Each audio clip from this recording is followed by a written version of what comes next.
আসসালামু আলাইকুম। ওয়ালাইকুম আসসালাম। আপনি কি করেন? এই যে বাবা কয়েল বান দিতাছি। কিসের এটা?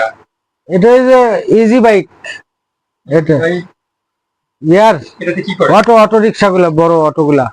ও, বড় এ- অটো। মানে এটা কিসের জন্য ব্যবহার করেন? এটা ব্যাটারি চার্জার। এটা হলো ওই চার্জারটা পুড়ে গেছিল, অ্যালুমিনিয়াম দিয়ে বান্ধা ছিল, চায়না চার্জার। তো এখন আমরা এটা পিওর তামা দিয়ে বান্ধিচ্ছি। এই ও, চার্জারটা আর গরম হবে না, চার্জারটা ভালো চলবে। আর অনেক রিক্সাওয়ালারা এই অভিযোগ করে আছে, ভাই সারা রাত চার্জ দিয়েছি, ব্যাটারি চার্জ হয় না। ও, মানে চার্জার গুলির সমস্যা আর কি, আসলে ওইভাবে তারা বান্ধা নাই। এখন আমি এটা ওই লোককে বললাম, ভাই তামা দিয়া কয়েলটা বাদাই করলে আপনার এটা চার্জিং ভালো হবে, আর গরম হবে না, কোনো সমস্যা হবে না। এটা আমরা খুব সুন্দর করে পেঁচাইতেছি। এটা ইনশাল্লাহ কালকে সকালে ডেলিভারি দিতে হবে। এখন এই হলো কাজ, বুঝছো? মানে এটাতে আপনার খরচ কিরকম পড়ে? খরচ যদি কেউ তামা দিয়ে বাঁধে হ্যাঁ, তাহলে 3500 টাকা 2500 টাকা টোটালি খরচ। টোটাল। আপনার, না, আপনি যে পরিশ্রম করতেছেন এটা আপনার মানে কিছু থাকে? হ্যাঁ, আমার তো থাকা লাগবে, না থাকলে এই যে মার্কেট ভাড়া আছে, তারপরে তামার দাম বর্তমানে বেশি। আর পারফেক্ট কাজ করতে গেলে এখানে কোনো ভেজাল করা যাবে না। এই যে চার্জারটা বাঁধে দিলাম, 2-4 বছরে কিচ্ছু হবে না, এটা আমি শিওর। আচ্ছা, এখন আমি দর্শকের উদ্দেশ্যে যেটা বলতে চাই, এই চার্জার গুলা আসলে 4500 টাকা হলে তারা কিনতে পারে, হ্যাঁ, 4200-4500, কিন্তু সেটার ভেতরে কোনো প্রকারের তামা থাকে না। বুঝতে পারছি। এটা অ্যালুমিনিয়াম দিয়ে তৈরি, এই জন্য কমে গেছে। কিন্তু একটা চার্জার যদি তামা দিয়ে বাদাই করে কেউ, সেটার দাম পড়বে ওই মার্কেট থেকে যদি কেনে তামাওয়ালা, তাহলে 6000 টাকার উপরে।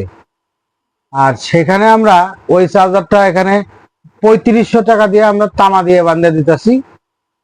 বুঝতে পারছি। 2-3 বছরে তার মানে কিচ্ছু হবে না। তামাটা বেস্ট হয়। তামারটা গরম কম হবে, এম্পিয়ার সঠিক হবে। তারপরে আমরা এখানে টার্মস গুলো হিসাব করে ক্যালকুলেশন করে যা লাগবে তার চেয়ে আমরা একটু বাড়ায় দেওয়ার চেষ্টা করি, যাতে বৈদ্যুতিক কোনো গোলযোগেও এটা সমস্যা না দেখা দেয়। এখন আপনি বলতে চাচ্ছেন যে অ্যালুমিনিয়ামের থেকে তামাটা বেস্ট, হ্যাঁ, ভালো হয়। হ্যাঁ, তামা অনেক ভালো, তামাই। ও, এ হলো চার্জার। এটা চার্জারটা হবে 60 ভোল্টের। এটা 60 ভোল্ট চার্জার হবে। চার্জারটা বানিয়ে দেবো কালকে সকাল 10টায়, ডেলিভারি দিতে হবে। আঙ্কেল, আপনি কি শুধু চার্জারেই করেন নাকি অন্যান্য কোনো কাজ করেন? আমি সব কাজই করি। আমি AC, fridge, television, fan, motor, IPS, UPS, generator, সব কাজই করি, অল এভরিথিং। আচ্ছা, আমার কাছে কোনো মানে আমি পারি না এই কথাটা আমি বলি না। আচ্ছা, আচ্ছা। এখন যদি কোনো ভাই দূরের থেকে আমার কাছ থেকে চার্জার বানায় নিতে চান, তাহলে আমার এই স্ক্রিনে দেওয়া নাম্বারে যোগাযোগ করবেন। দূরে থেকে বলতে আপনি কোরিয়ারও কি পার্সেল দিয়ে থাকেন? হ্যাঁ, কুরিয়ারও পার্সেল দেই আমি, আইপিএস দেই, ইউপিএস দেই, তারপরে আমি রিকন্ডিশন ফ্রিজ বিক্রি করি, এগুলো দেই। আচ্ছা, এটা মানে বাংলাদেশের 64 জেলাতে সম্ভব নাকি? অবশ্যই সম্ভব, যে কোনো জায়গায়। এই যে সেদিন আমি ইয়াতে দিলাম মাল, বরিশাল, ও, আচ্ছা, ওখানে একটা চার্জার বান্ধে দিলাম। উনি নষ্ট চার্জারটা কুরিয়ারে পাঠাইছিল, ভাড়া খুব সীমিত, 150 টাকা লাগছে। আমি আবার বাদাই করে আবার 150 টাকা দিয়ে পাঠিয়ে দিছি। কিন্তু উনি বললো যে ভাই চার্জারটা আমাদের এলাকায় বাদাই করছিলাম, 7 দিন চলে নাই। পরে আমি চার্জার বাদাই করে দেওয়ার পরে উনি 3 দিন পরে ফোন দিয়েছে, ভাই খুব সুন্দর চলতেছে, গরমই হয় না চার্জার। এইভাবে আর কি। যদি কেউ নিতে চায় তাহলে আমার স্ক্রিনে দেওয়া নাম্বারে ফোন করলেই আমি চার্জার বাদাই করে দেবো। সেটা 60 ভোল্ট হোক, সেটা 48 ভোল্ট হোক, শুধু বলতে হবে যে আমার চার্জারটাই এই কন্ডিশন হবে। আচ্ছা। এখন তো মানে প্রচুর গরম পড়তেছে, তো অনেকেই দেখা যায় যে আইপিএস বা ইউপিএস, মানে ইপিএস লাগায় আর কি।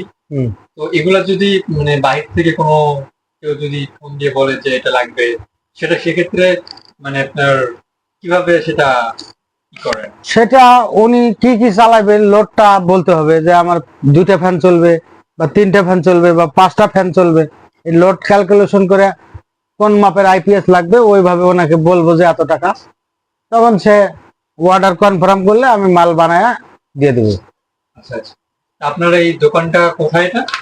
দোকানটা গাজীপুর চৌরাস্তা থেকে 10 টাকা ভাড়া নেবে। এটা পালের মাঠ নামে একটা জায়গা আছে, ওইখানে পাসপোর্ট অফিসের সামনে নামিয়া এই 2-3 মিনিট দক্ষিণ দিকে হাঁটলেই আমার দোকানটা। ও আচ্ছা।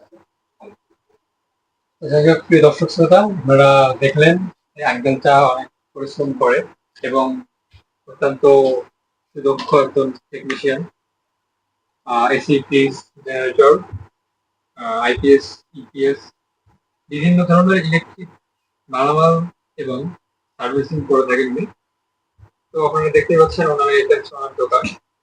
তো আপনারা যারা বাংলাদেশি প্রযুক্তি যারা থেকে যে যেখান থেকে দেখছেন আপনি, তো আপনাদের যদি কখনো কোনো ইলেকট্রিক মালামাল বা ইলেকট্রিক যে কোনো থাকেন, যদি আপনাদের প্রয়োজন পড়ে, তাহলে আমাদের সাথে অবশ্যই অবশ্যই যোগাযোগ করবেন এবং আমাদের ভিডিওগুলো শেয়ার করে পাশে থাকবেন। আসসালামু আলাইকুম।